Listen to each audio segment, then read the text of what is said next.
guys, welcome to today's video. In today's video, I'll be grading Empires of the World flag. So I got them all here. Not all empires, obviously, as that would be impossible. Let's start with the French colonial empire, well, the African colonial French empire. That was pretty big, probably the biggest France got.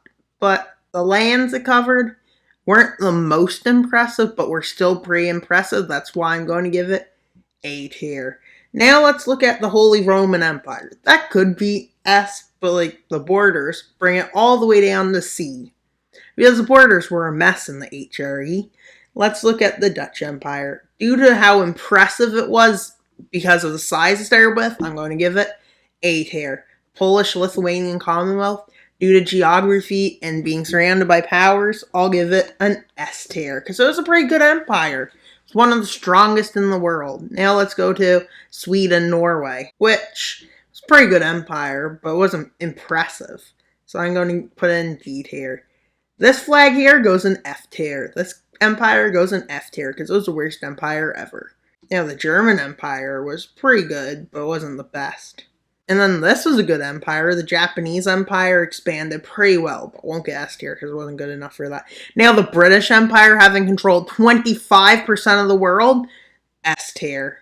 The Mongol Empire, 23%, S tier. The Russian Empire being ginormous, S tier. Portuguese Empire, probably a B tier. Is it? No, I'd say A tier. The German Empire is B tier because it didn't do very much expansion. Yes, it did expand into like Russia during the Treaty of Brest-Litovsk. Now let's go to the Danish Empire. Well, that's an A tier.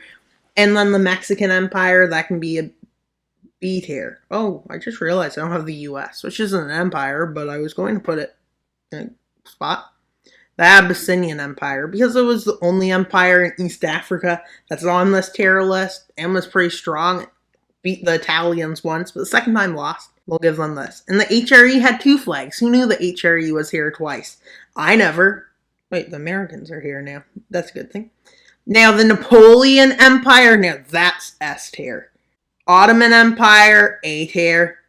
Egyptian Empire, A tier. Umayyad Caliphate, yeah, there. Now the Soviet Union, A tier. Macedonian Empire / Greece Empire, C tier, B tier, because the time was pretty impressive. Now, the Danish Empire, again shown up.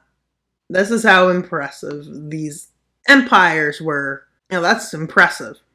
The Umayyad Caliphate was the biggest caliphate ever. That's why it did so well. Now let's look at the Swedish Empire. Well, there wasn't much to it. It was pretty good, but B tier. Probably where it belongs. Along with, arguably, we could put the Abyssinian Empire down there. The Belgian Empire can go in C tier because all it had was Belgium Congo. The Spanish Empire, S tier.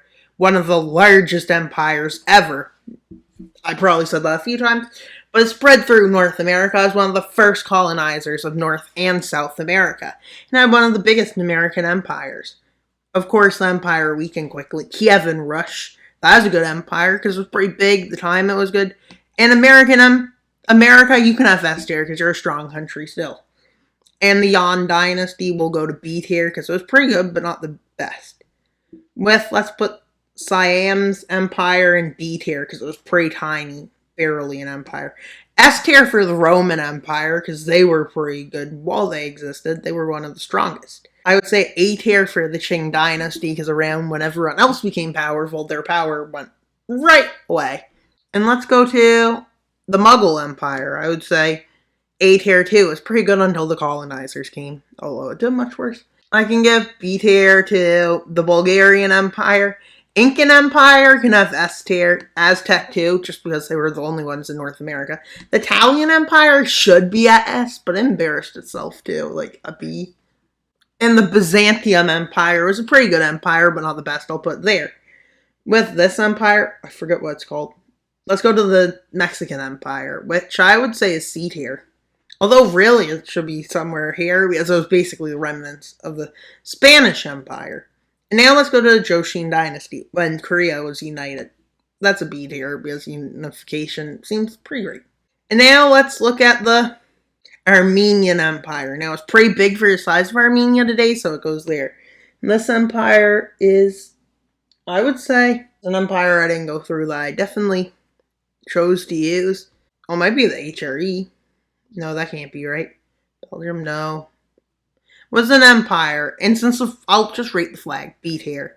And that's what I think the empire tier list should look like. Maybe you have a different opinion. You can make your own idea of it. And that's all for today's video. Please like, subscribe, and comment. Wild Mapper out, but not until you subscribe. Bye, guys! Please like this video and leave a subscribe, as it would be well appreciated. And tell me what your opinion on some of this list is. Also, it's a pretty short video, just because it didn't have much meat to it. So that's all to today's video. Please like, subscribe, and comment. Wild Mapper out. Bye, guys!